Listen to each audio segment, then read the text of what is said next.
Bismillah. Assalamualaikum warahmatullahi wabarakatuh.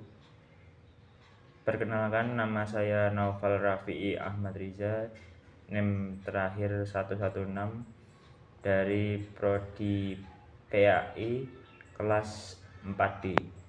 Sebelumnya yang saya hormati Bapak dosen pengampu mata kuliah fikih munakahat dan fikih mawaris, yaitu Bapak Kholis Firmansyah.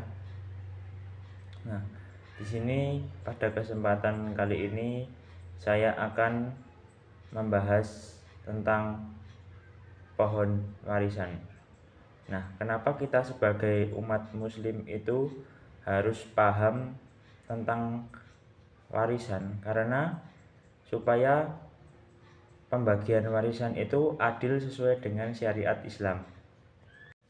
Selain biar adil dalam pembagiannya, nah, manfaat kita mempelajari tentang warisan dalam Islam itu juga untuk membersihkan masalah harta dari tertumpuknya pada seseorang tertentu yang bukan haknya. Jadi supaya merata pembagiannya, tidak tertumpuk pada satu orang. Selanjutnya, supaya kita mengetahui bagian-bagian yang sudah ditetapkan, maka kita perlu membuka Quran surat An-Nisa ayat 7. Nah, di ayat 7 ini disebutkan bahwasanya bagi laki-laki ada hak bagian dari harta peninggalan kedua orang tua dan kerabatnya, dan bagi perempuan ada hak bagian pula dari harta peninggalan kedua orang tua dan kerabatnya, baik sedikit atau banyak menurut bagian yang telah ditetapkan.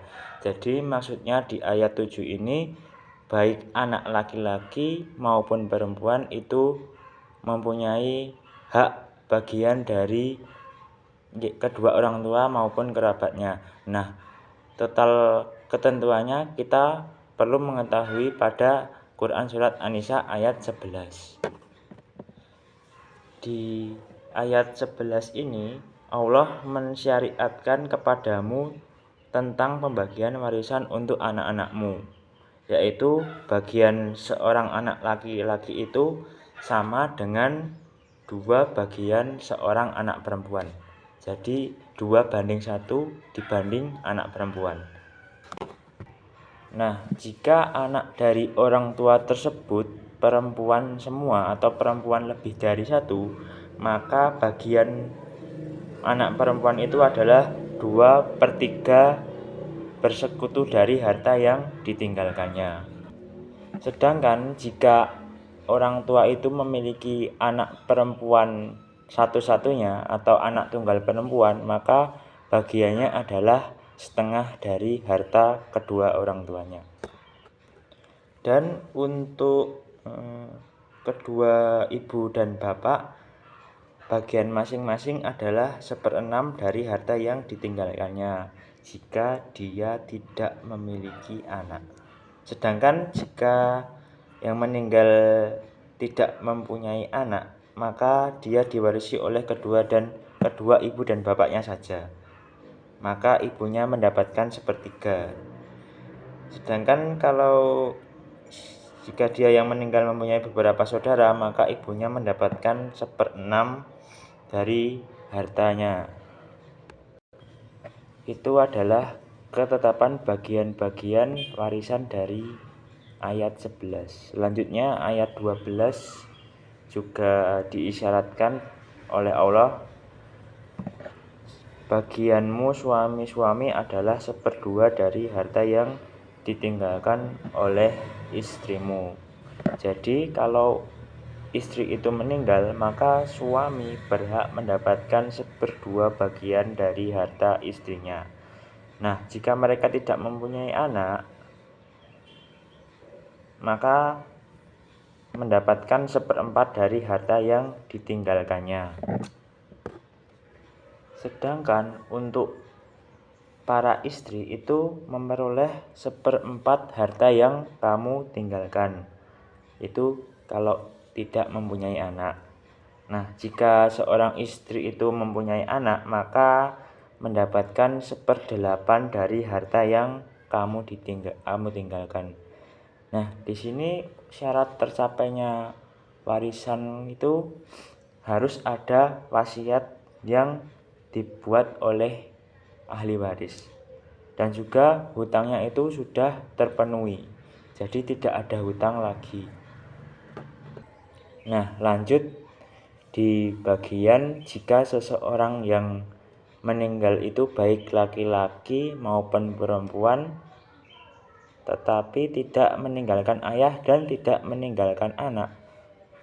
Tetapi seorang itu mempunyai saudara laki-laki seibu maupun saudari perempuan seibu. Nah, saudara atau saudari dari seibu tersebut mendapatkan bagian 1/6 harta.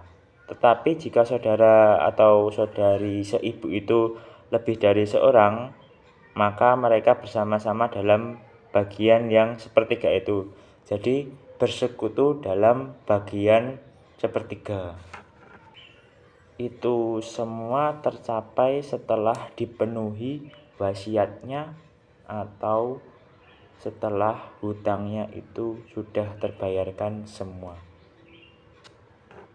Selanjutnya ada juga di ayat 176 masih dalam surat An-Nisa yang bunyinya artinya itu, mereka meminta fatwa kepadamu tentang katakanlah Allah memberi fatwa kepadamu, yaitu jika seorang mati dan tidak mempunyai anak tetapi mempunyai saudara perempuan, maka bagian dari saudara perempuan itu 1/2 dari harta yang ditinggalkannya. Jadi kalau ada seseorang yang mati tetapi tidak sama sekali mempunyai anak, maka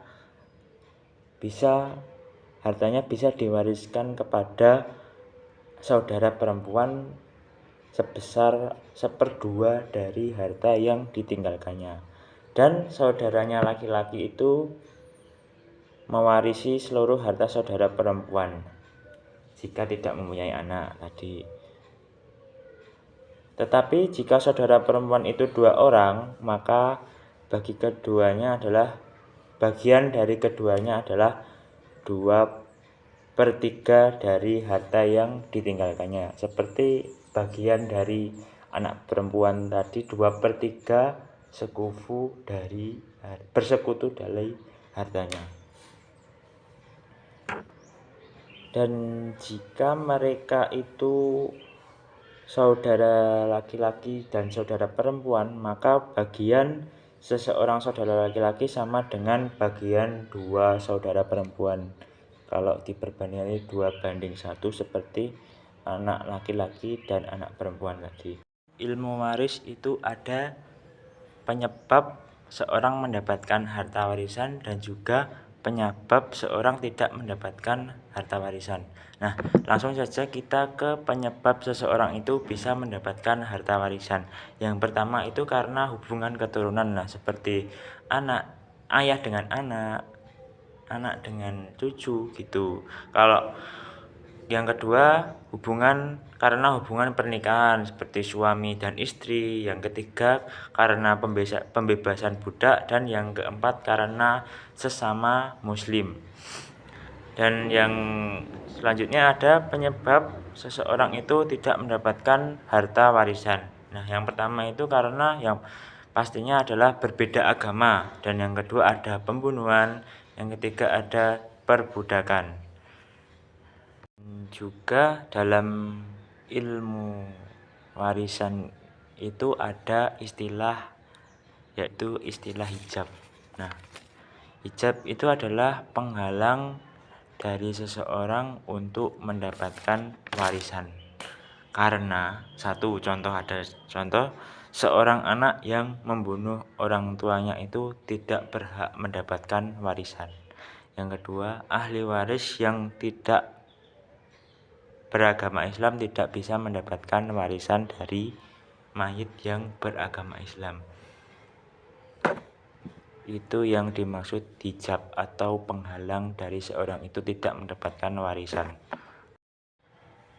Mungkin itu saja yang dapat saya sampaikan tentang bagian-bagian dari warisan.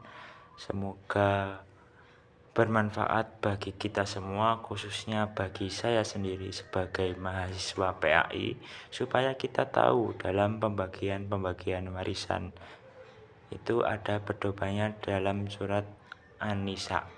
Sekian, terima kasih. Wallahul muwafiq ila aqwamit thoriq. Wassalamualaikum warahmatullahi wabarakatuh.